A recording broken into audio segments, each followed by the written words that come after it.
JoJo. It's a show I'm sure you're all familiar with, and if you are familiar with myself, then you will know that I love me my JoJo. And I'm sure it's not much of a surprise to say, Japan loves JoJo, especially with the anime adaptations making its rounds and with the upcoming Part 6 being announced. JoJo things are all over the place in Japan, and if there is one country that is really good at milking out a very successful franchise to no end, it is the Nippons. On one hand, I do have some thoughts about how much Japan loves to milk the cow dry with its IPs, but on the other hand, it birthed some of the, probably I'd say one of the most creative outlets for your favorite anime, game, entertainment franchises. And there's been a lot of JoJo themed things in the past, but this time around I decided to venture out to go and explore one type of entertainment section that has been doing a JoJo themed collab for the past couple of months now. An escape room. So I took a couple of my friends there to experience it for the first time around. Oh, this is the one when it's like floating?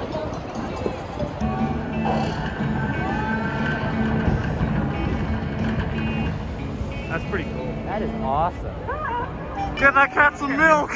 Shinjuku time, baby. Let's go! Let's go! Yeah, I don't really come to Shinjuku all that often anymore. It's just a bit too crowded for me. At least they added Godzilla.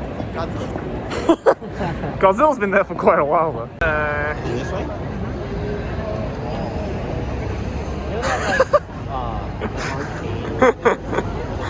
There he is, there's the boy. There's the Godzilla up there. Shinjuku looks and feels very different during the day than it does at night. Not that I come to Shinjuku all that often during the night, but it looks like a Squid Game one. Yeah, you're right, yeah. Tokyo Mystery Circus. JoJo. For those of you who have never done a escape room before, it's basically you're put into a scenario where you have to solve a bunch of riddles and puzzles and stuff like that, and then if you can do it within the set amount of time, then you pass. Now, naturally, I couldn't film the inside of the escape room because, for one, I was just way too focused on trying to actually solve the escape room for myself because, you know, I wanted to get that dub. But two, naturally, you're not allowed to film in escape rooms because otherwise there really wouldn't be much point for you to actually go to said escape room, or it'll essentially be a spoiler on how to solve all the riddles in the escape room, and if that happens, not only does the actual escape room place not make any ticket sales, but for you guys going to the escape room, yeah, there really wouldn't be much point. But I can tell you about what it was like, because this was the first time I'd ever been to an escape room of sorts. So the entire escape room, as you saw, is based off of Part 5, Golden Wind, where Giorno and the gang went to an art museum in Italy,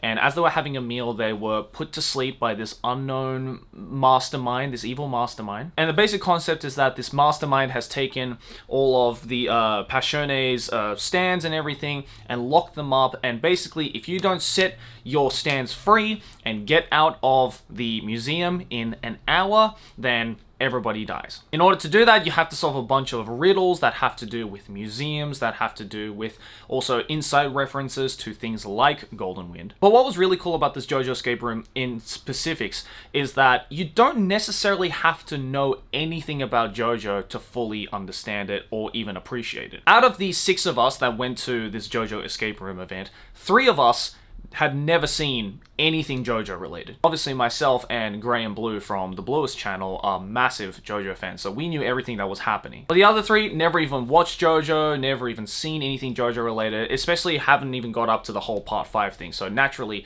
they had no idea what the hell was going on. They were just enjoying it for the sake of enjoying it. Because it's not canon with Part 5, even people who have never seen Part 5 or anything like that can fully enjoy it. Although this wasn't the type of escape room where you were actively walking around, you know, doing like a whole point and click adventure type of escaping a room type of scenario, it was more so mostly just sitting at a table trying to solve puzzles and then moving around occasionally to get clues for the next puzzle. The way that they, I guess, incorporated the JoJo elements was kind of neat, especially if you're a JoJo fan. So for one, all of the members have to basically LARP as one of the members of Passione. And not only that, you have to also sometimes use some of your stand's abilities to get past certain points. There are a couple of moments where we got to do that, and it was just kind of really fun to, I guess, you know, have everyone cosplaying or I guess role-playing as Passione characters and doing all of the stands and activating the stands and stuff like that. I think if you just kind of forget about the fact that you are role-playing and really just like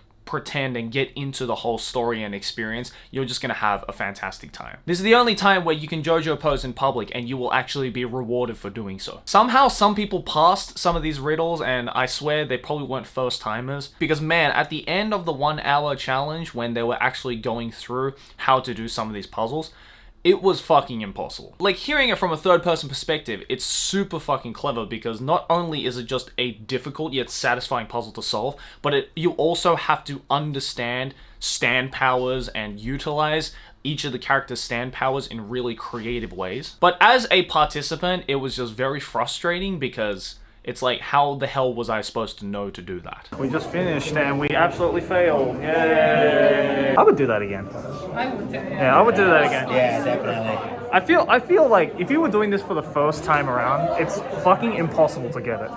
Just because, especially the end, the logic is so bullshit. But that's JoJo for you, I guess.